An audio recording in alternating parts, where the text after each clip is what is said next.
Hello there and welcome back to the channel. In this video, let's take a look at my final run in the second ranking event in Final Fantasy VII Ever Crisis, the dungeon ranking La Paina Coast. Okay, I do always love to share my final run, and this one I was proud of the run despite the fact that I came up a little short here. You can see I ended up at rank 116 despite some final push. But, you know, we've been getting these events, very, very grind-heavy events, overlapping, and, you know, I was busy doing 50 friggin' Shiva co-op battles. And then, yeah, the final push, and, man, the competition was stiff, just like I predicted in my last video from the first ranking event. Okay, so here are all of my scores. I did manage a 1.5, very hard, and then the other two are pretty standard there. Then thanks to user JLee90 on Reddit for making a post and collecting the cutoffs. So you see I was in group 2 and I had 2.23 as a total. So had I been in any other group other than group 9 or group 2, which I was in, I would have made top 100. And, you know, it's kind of important to me. I do want to go for that top 100. And if I had just a little more time, you know, I could have maybe spent some more time throughout the week and done a little more research. But again, I was pretty proud of my run anyway. And so we're going to take a look at that, and I'll show my build at the end as well. All right, let's get into it.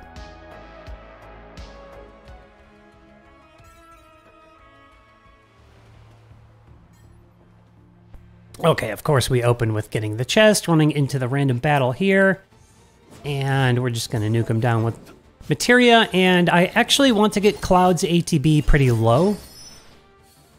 If things get slightly out of sync on the mole crawler battle, for example, okay, I'm going to chug that Thunder Cocktail for Cloud. I needed a little extra boost to save. In any case, you can see my flow here. I want to keep the lightning breach up constantly. First, I'm going to get rid of these ads, of course.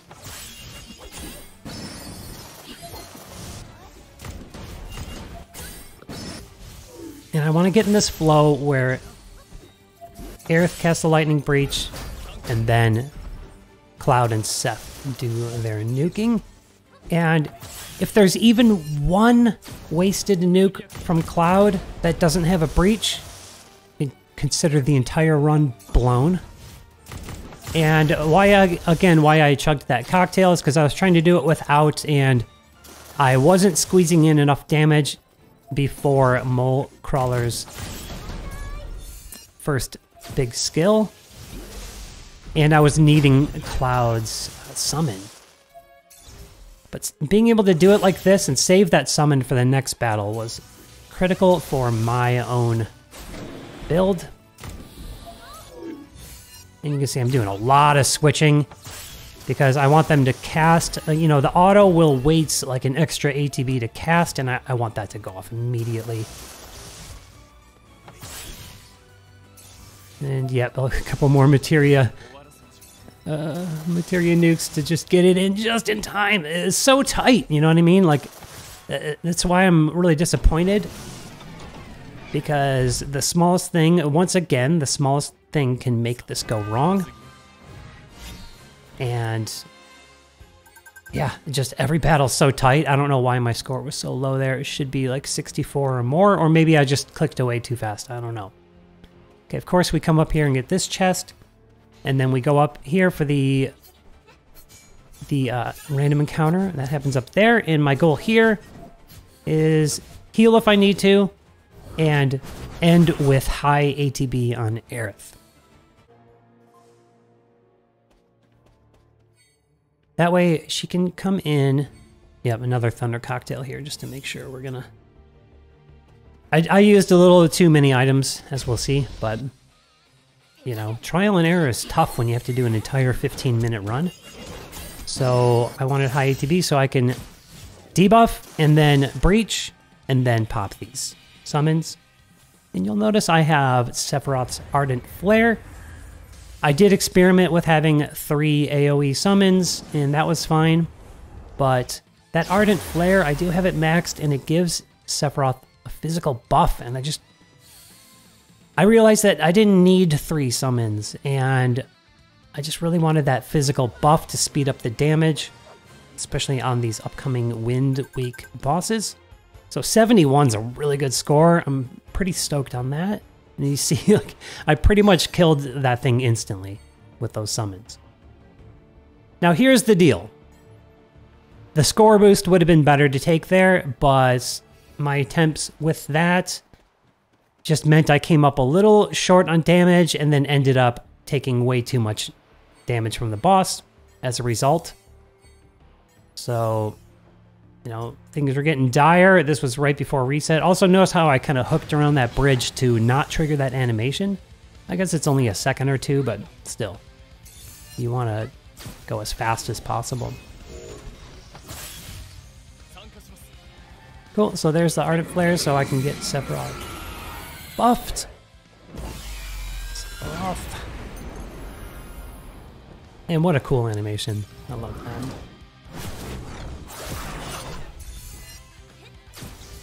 And we're gonna have to go ahead and eat this first, and somehow I didn't get my defense stance up. Bummer, but it doesn't hit that hard.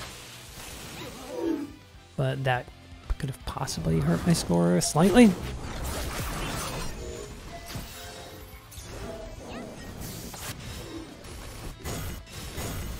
And yeah.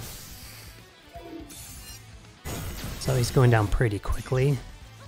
And the other cool thing here is that this boss is weak to wind and lightning, so I can make use of that breach again, make sure Cloud is popping off fast. And yeah, so that wasn't so bad.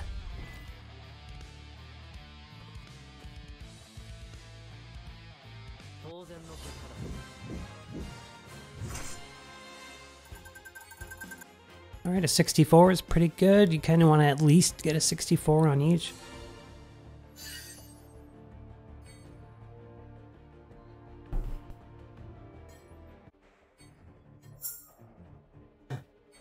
So that score boost is a no-brainer. Again, using more items than I should, but I just wanted to make sure that this was gonna... I figured that the item penalty wouldn't have been as substantial as just like the score I'd be getting from just bursting these bosses down so quickly.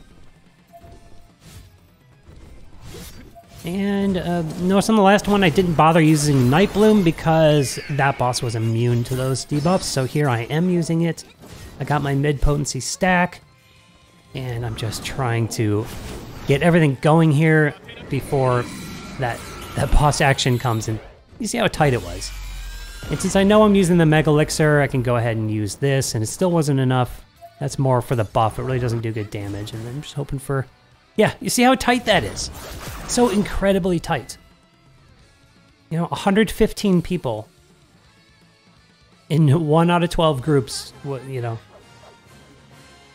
poop socked this that much harder. Like, wow. With the run being this tight, it really blows my mind.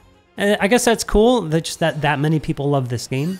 Good for the health of the game long term. Well, or for now, at least. And of course, we skip the regular boss there.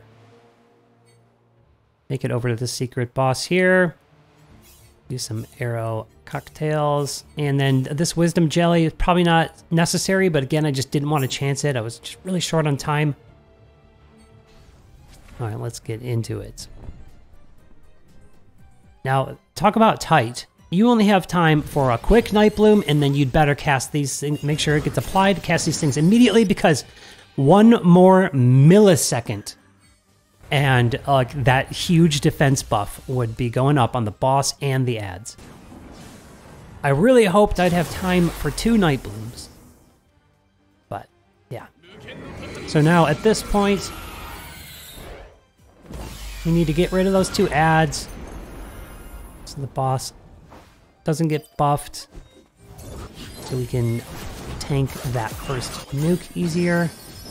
And with Aerith, I'm just going to spam Night Bloom to start ticking away at those defense buffs. 1 at a time.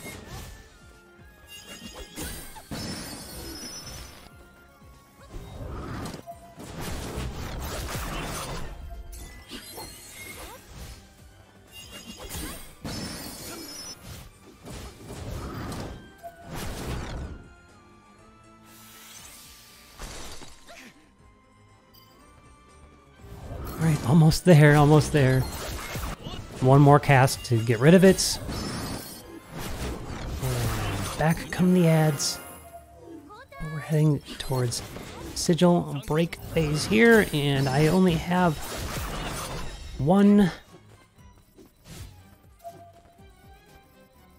circle sigil, and the whole team, it's only on Sephiroth. And thanks to community friend Redgrave for a few tips like this, where he recommended to focus on damage for the whole first half of this, and then not use the sigils until halfway through like this.